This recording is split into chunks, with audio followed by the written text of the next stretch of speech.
முருகா ஓம் முருகா முத்தமிழிறைவா வடிவேலா சக்தியின் மகனே மால் மருகா சரவண பவனே குருபாலா. திதிகளின் வைத்து முக்கியமான நாளாக கருதப்படுவது அட்சய திருதியை. அதாவது சித்திரை மாதத்தில் வரக்கூடிய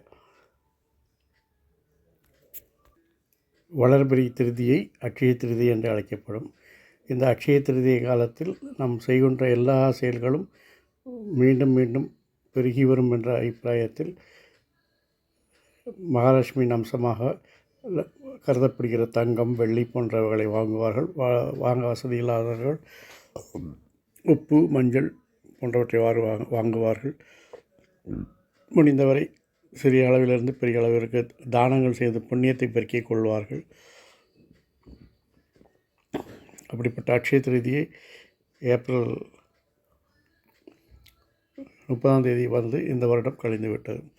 அத்தகைய ஒரு அட்சய திருதியை நான் தவற விட்டு விட்டேனே என்று கவலைப்படும் அன்பர்களுக்கு நாளைய குரு புஷ்ய யோக தினங்கள் உங்களுக்கு உதவி செய்யப் போகிறது.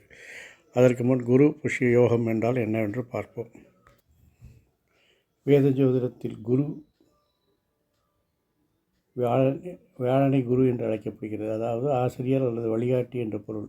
இது ஞானம், அறிவு, ஆன்மீகம் மற்றும் நல்ல அதிர்ஷ்டங்களை குறிக்கக்கூடிய மிகவும் நன்மை பயக்கும் கிரகமாக கருதப்படுகிறது. ஒருவரின் ஜாதகத்தில் வியாழனின் செல்வாக்கு அல்லது குரு பலமாக இருந்தால் அது வாழ்க்கையில் குறிப்பிடத்தக்க நேர்மறையான மாற்றங்களுக்கு வழிவகுக்கும் என்பது ஜோதிட சாஸ்திரம் கூறுகிறது.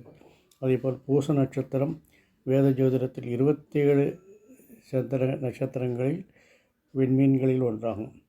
இது ஊட்டச்சத்து மற்றும் வளர்ப்பு குணங்களாகும். அதற்கு தொடர்புடைய நட்சத்திரம். இந்த நட்சத்திரம் தலைமை தாங்கும் தெய்வம் பிருகஸ்பதி. இது வியாழனுடன் இணைந்திருக்கும். அதனாலே இதுக்கு மங்களம் பெருகியிருக்கிறது. மேலும் பூசம் மகாலட்சுமி நட்சத்திரம் என்பது குறிப்பிடத்தக்கது. அட்சய திருதியை போலவே குருபட்சிய காலத்தில் செய்யக்கூடிய செயல்கள் பன்மடங்காக பெருகி உங்களுக்கு வளர்ச்சியை தரும். இந்த குருபட்சிய யோகத்தில் ஆன்மீக வளர்ச்சியாக தியானம் மற்றும் யோகாக்கள் செய்தால் உங்களுடைய ஆன்ம பலம் அதிகரிக்கும். புதிய கல்வி முயற்சிகளை தொடங்கி அல்லது புதிய திறமைகளை கற்றுக்கொள்வதன் மூலம் உங்களுடைய கல்வி பலம் அதிகரிக்கும். இந்த நேரத்தில் செய்யப்படும் முதலீடுகள் பெரும்பாலும் நேர்மறையான வருமானத்தை ஈட்ட அதிக வாய்ப்புள்ளதால் நிதி ஆதாயங்கள் பெருகும். உடல்நல மேம்பாடுகளாகிய புதிய உணவு முறை, உடற்பயிற்சி முறையை தொடங்குவதன் மூலம் உடல்நலம் தொடர்பான செயல்பாடுகள் மிகவும் நன்றாக இருக்கும். ஆகவே இந்த குருபுஷ்ய காலத்தில் நீங்கள் காலையில் எழுந்து நீராடி மஞ்சள் நிற ஆடை அணிந்து பெருமாளையும் குரு பகவானையும் வழிபடுங்கள். உங்களுடைய படிப்பித்த ஆசிரியர், குருமார்கள் யாரேனும் இருந்தால் அவரிடம் போய் ஆசி பெற்று வாருங்கள்.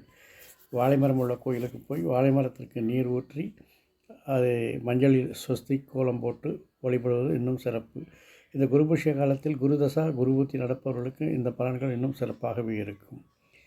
ஆகவே இந்த குருபுஷ்ய காலத்தில் நீங்கள் உங்கள் செல்வ வளத்தை பெருக்குவதற்கு தங்கம், வெள்ளி போன்றவற்றை வாங்கி கொள்ளலாம். முடியாதவர்கள் மகாலட்சுமி அம்சமாகிய உப்பு, அரிசி, மிளகு போன்றவற்றை வாங்கி கொள்ளலாம்.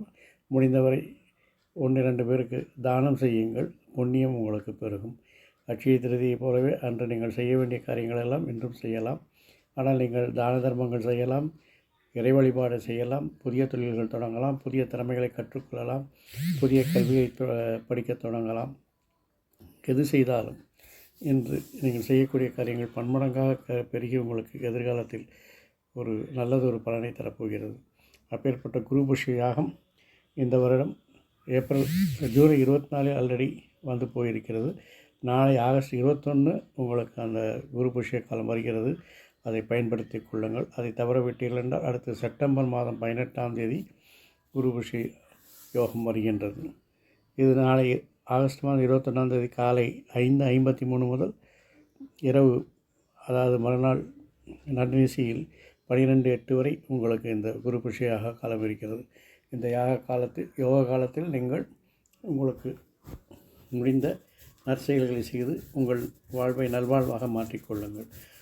செல்வ வளமும் கல்வி வளமும் ஆன்ம பலமும் அதிகரிக்க குருவும் மகாலட்சுமியும் என்னை உங்களுக்கு இதை சொல்ல வைத்த என் அப்பன் செந்தூர் முருகன் அருளால் எல்லோரும் எல்லா செல்வங்களும் பெற்று வளமுடன் வாழ்க அருள் புரிவாராக. வாழ்க வளமுடன், வளர்க சுகமுடன்.